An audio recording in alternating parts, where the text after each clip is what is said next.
নমস্কার বন্ধুরা, বাংলার ইনভেস্টর ইউটিউব চ্যানেলে আপনাদের সবাইকে স্বাগত জানাই। তো বন্ধুরা, গতকালও এই নিফটি ফিফটি একটা নিচের দিকের লেভেল খুলে ফেলেছিল এবং আজকের দিনেও দেখতে পাচ্ছেন আরো একটা লেভেল ওপেন হয়ে গিয়েছিল। তবে এটা পজিটিভ ব্যাপার যে আজকের দিনে এই নিফটি ফিফটি নিচের দিকে নামতে থাকলেও একটা সময়ের পর মোটামুটি ভালো একটা রিকভারি দেখিয়েছে। আজকের দিনের লো কত? 24,265 লো ছিল এবং সেইখান থেকে দেখতে পাচ্ছেন এই 24,435 গিয়ে বন্ধ হয়েছে। মোটামুটি 170-80 পয়েন্টের কাছাকাছি রিকভারি এই বোটম লেভেল থেকে এই নিফটি ফিফটিতে দেখতে পাওয়া গেছে। তো এই প্রথমে যে নিফটি ফিফটিতে এত প্রেসার তৈরি হয়েছিল, এর পেছনের কারণ কি? তো প্রথমত যদি ক্রুড অয়েল দেখেন, বর্তমানে তো ক্রুড অয়েল দেখতে পাচ্ছেন লাল নিশানে চলছে। তো এটা ভারতীয় মার্কেটের জন্য পজিটিভ, কিন্তু এই ক্রুড অয়েলের কারণেই ভারতীয় মার্কেটে প্রেসার তৈরি হয়েছিল। তো যদি একটু চার্ট প্যাটার্ন দেখেন, দেখতে পাচ্ছেন আজকের দিনে এই ক্রুড অয়েল এটা একসময় এই $90 ছাপিয়ে গিয়েছিল এবং তারপরে যখন আস্তে আস্তে ক্রুড অয়েলের প্রাইস পড়েছে, তখন আমাদের মার্কেটে এই রিকভারিটা ফিরেছে। তো এই ক্রুড অয়েলের এরকম বৃদ্ধির কারণ কি?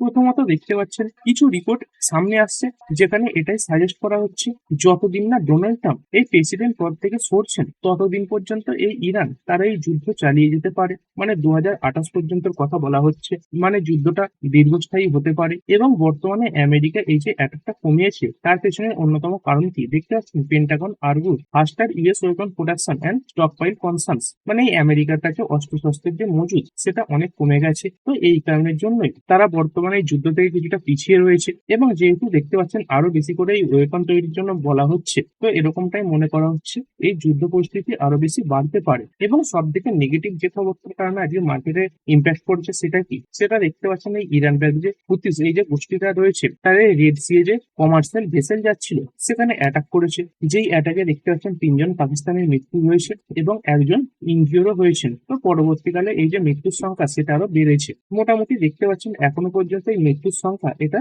6-এ গিয়ে পৌঁছেছে। তো যবে থেকে ইউএস এবং ইরানের মধ্যে যুদ্ধ শুরু হয়, তারপর এই প্রথম এই যে হুতিস গ্রুপটা রয়েছে তারা এত বড় অ্যাটাক করেছে। তো এটাই নেগেটিভ খবর ছিল। তবে শেষে আস্তে আস্তে রিকভারি কেন এসেছে? কারণ কিছু পজিটিভ রিপোর্টও সামনে আসছে যেখানে এটা সাজেস্ট করা হচ্ছে এই ইউএস এবং ইরান, তো এর আগে যে 7 দিনের সিজফায়ার ঘোষণা হয়েছিল যেটা কমপ্লিট হয়নি, তো দেখতে পাচ্ছেন তার যে ডেডলাইন সেটা হয়েছে আগস্ট 17। তো এরকমটা মনে করা হচ্ছে এর আগে একটা সিজফায়ার এক্সটেন্ডের খবর সামনে আসতে পারে। তো এটা দেখতে পাচ্ছেন এই ইউএস বা ইরান এদের কোনো তরফ থেকেই আসেনি। দেখতে পাচ্ছেন এই যে পাকিস্তান গভর্নমেন্ট রয়েছে, তো সেখানের কিছু সোর্সের তরফ থেকে এই যে খবরটা এটা সামনে এসেছে। মানে এটা কিন্তু কোনো অফিসিয়াল নিউজ নয় যে এই সিজফায়ার এটা এক্সটেন্ড হতে পারে, তবে মূলত এই রিপোর্টেই মার্কেটে রিকভারি এসেছে। তো মোটামুটি ওপর দিকে খুব ছোট রেজিস্ট্যান্স জোন রয়েছে এই 24,450। তো এটাকে ভেঙে টিকতে পারলে আবার এই 24,500 যে লেভেল সেটাকে ভেঙে 24,700 দিকে যেতে পারে। এবং দেখুন নিচের দিকের যে লেভেল সেগুলো তো মূলত খোলাই রয়েছে। আজকের দিনে দেখতে পাচ্ছেন মোটামুটি এই 24,200 লেভেলটা আর কিছুক্ষণ নামলে ভেঙে দিত।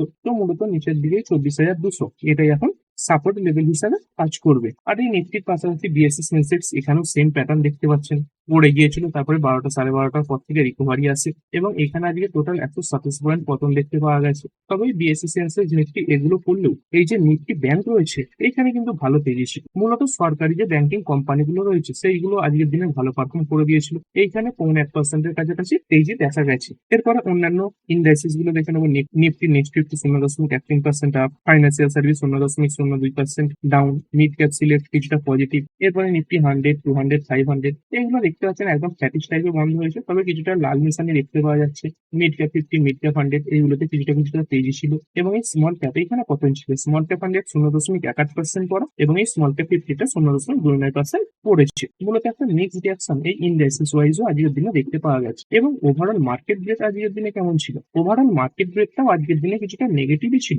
আজকে বেড়ে বন্ধ হয়েছে এমন শেয়ারের সংখ্যা 1504 খানা এবং পড়ে বন্ধ হয়েছে বা নেগেটিভে বন্ধ হয়েছে এমন শেয়ারের সংখ্যা 1867 খানা। তুলনামূলকভাবে পড়ে যাওয়ার দিকেই পাল্লা যে ভারী ছিল। আর এরপরে সেক্টর ওয়াইজ নিফটি অটো কিছুটা পড়েছে, ফাইন্যান্সিয়াল সার্ভিস এটা ফ্ল্যাট, এফএমসিজি এটা 0.1% ডাউন। আইটিতে গতকাল মোটামুটি ভালো তেজি ছিল, আজকে আবার অনেকটা বড় পতন এসেছে, 1.5%-এর উপরে পড়ে গেছে। মিডিয়া 1% তেজিতে ছিল, মেটাল প্রায় 0.5% আপ, ফার্মা একদম ফ্ল্যাট। এই পিএসইউ ব্যাংক বা সরকারি যে ব্যাংকগুলো রয়েছে এই ইন্ডেক্স দেখতে পাচ্ছেন 2% বেড়েছে। তো যদি পিএসইউ ব্যাংকিং ইন্ডেক্স আজকের দিনে পতন থাকতো তাহলে নিফটিতে এই যে পতন সেটা আরো বেশি বাড়তো। এই পিএসইউ ব্যাংক আজকে নিফটিকে কিছুটা সাহারা দিয়েছে। এই প্রাইভেট ব্যাংক 0.10% আপ, রিয়েলটি এটা একদম ফ্ল্যাট। আর এরপরে আজকে দুটো আইপিও মার্কেট লিস্ট হয়েছে, সেগুলো দেখে নেবো। প্রথম যে আইপিও সেটা হচ্ছে আরডি ইন্ডাস্ট্রিজ আইপিও। তো কেমন কি লিস্ট হলো? মোটামুটি ভালো লিস্ট হলো। দেখতে পাচ্ছেন মেন বোর্ড আইপিও 14,050 টাকার এক একটা ছোট লট ছিল। ইস্যু প্রাইস ছিল 53। কত এই লিস্ট হয়েছে? 72 লিস্ট হয়েছে। মোটামুটি 36% কাছাকাছি লিস্টিং রেল দিয়েছে। এবং লিস্ট হওয়ার পরে কেমন পারফর্ম করলে? লিস্ট হওয়ার পরে দেখতে পাচ্ছেন কিছুটা পড়ে গেছে, মোটামুটি 6 থেকে 7% পড়ে গেছে। এবং এই পড়ে যাওয়ার পরে আজকের দিনে টোটাল 26% বেড়ে বন্ধ হয়েছে। এবং আরো একটা আইপিও আজকে মার্কেটে লিস্ট হয়েছে, যদিও সেটা মেন বোর্ড আইপিও ছিল না। এই জিভি ইলেকট্রিক্যালস, এই যে এসএমই আইপিও, সেটা আজকে মার্কেটে লিস্ট হয়েছে। কেমন কি লিস্ট হয়েছে দেখতে পাচ্ছেন। এই যে লট সাইজ, এটা কত ছিল? 2000 শেয়ারের লট ছিল। এক একটা লটের মূল্য 2,46,000, অর্থাৎ এসএমই আইপিও। ইস্যু প্রাইস ছিল 130, 158 লিস্ট হয়েছে। এখানে মোটামুটি 21.5% লিস্টিং গেন দেখা গেছে। এবং এই লিস্ট হওয়ার পরে দেখতে পাচ্ছেন আপার সার্কিট লাগিয়েছে। এই 5% আপার সার্কিট লাগাবার পরে আজকের দিন টোটাল 27.5% কাছাকাছি বেড়ে বন্ধ হয়েছে। আর এরপরে চলুন মার্কেটের টপ গেনার এবং লুসার গুলো দেখে নেওয়া যাক। টপ গেনারে ফিনোলেক্স কেমিক্স এর নাম আসছে।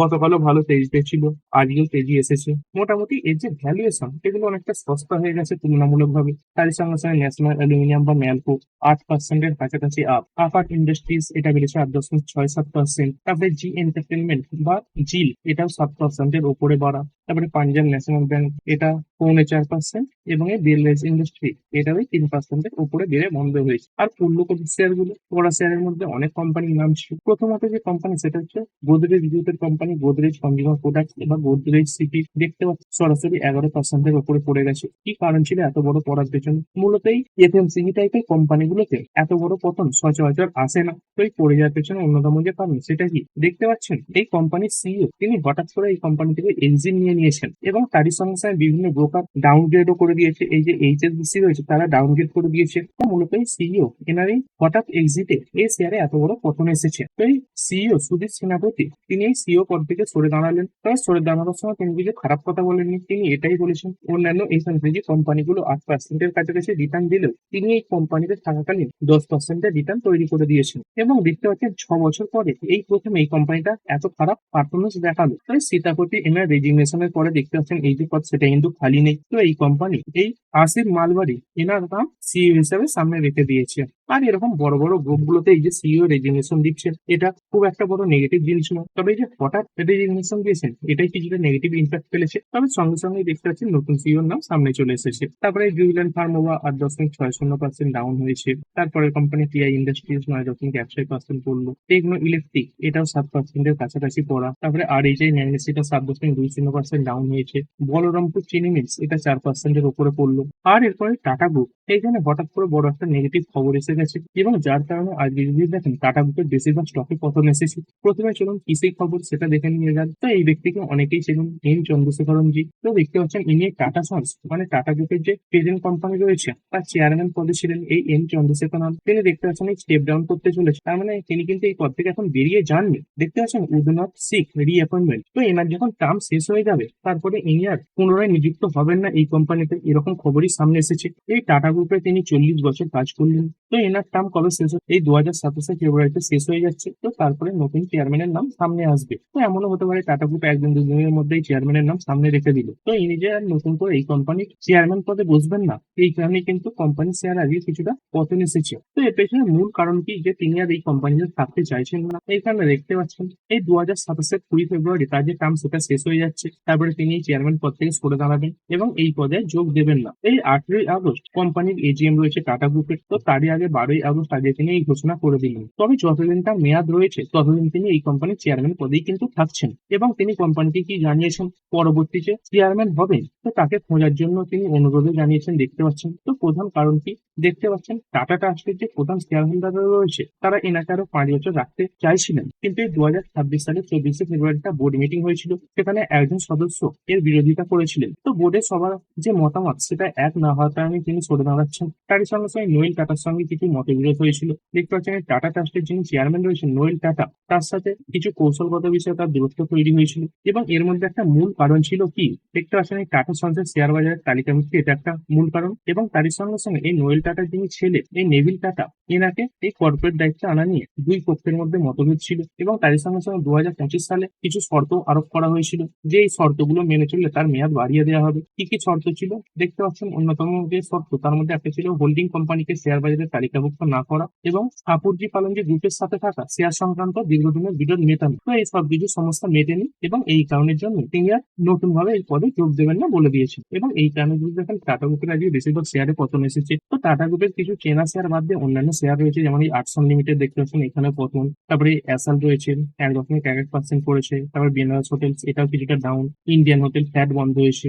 নেলকো 2% পড়েছে। ওরিয়েন্ট হোটেল 1.4% পড়া। আর অ্যালিস পড়েছে 1%। তারপরে টাটা কমিউনিকেশন এটাও কিছুটা পড়া। টাটা কনজিউমার এটাও 1.5% পড়েছে। টাটা ইলেক্সি করেছে 2.2%। টাটা ইনভেস্টমেন্ট 1.2% পড়া। তো বেশিরভাগ তুলনামূলকভাবে দেখতে পাচ্ছেন পড়েছে টাটা চেক 2.7%, টিসিএস 4% পড়ে গেছে, তেজস নেটওয়ার্ক 1.2% পড়েছে। তারপরে টাইটান 0.6% ডাউন। টাটা মোটরসের যে প্যাসেঞ্জার ভেহিকেল এইটাও 1.3% পড়েছে। ট্রেন পড়েছে 0.4%। তারপরে টাটা টেলি সার্ভিসেস এখানেও কিছুটা পতন এসেছে। আর এরপরে একবার নিফটি ফিফটি দেখে নেবো। নিফটি ফিফটি আজকে 17টা কোম্পানি সবুজে বন্ধ হয়েছে এবং 30টা কোম্পানি লাল নিশানে বন্ধ হয়েছে এবং 3টে কোম্পানি আগের দিনের ক্লোজিং প্রাইসেই বন্ধ হয়ে গেছে। আর এই যে 17টা বেড়েছে এদের মধ্যে কোন মাসটা সব থেকে ভালো পারফর্ম করলো এবং এই যে 30টা করেছে এদের মধ্যে কোন পাঁচটা সব থেকে খারাপ পারফর্ম করলো সেগুলো দেখে নেবে। তো প্রথমে যেগুলো ভালো পারফর্ম করলো দেখে নিই। Hindalco 2.80% up, Bharti Airtel 1.56% up, State Bank of India 1.5% বেড়েছে, জিও ফাইন্যান্স 1.31% এবং আলট্রাটেক সিমেন্ট এটা 0.94% বেড়েছে।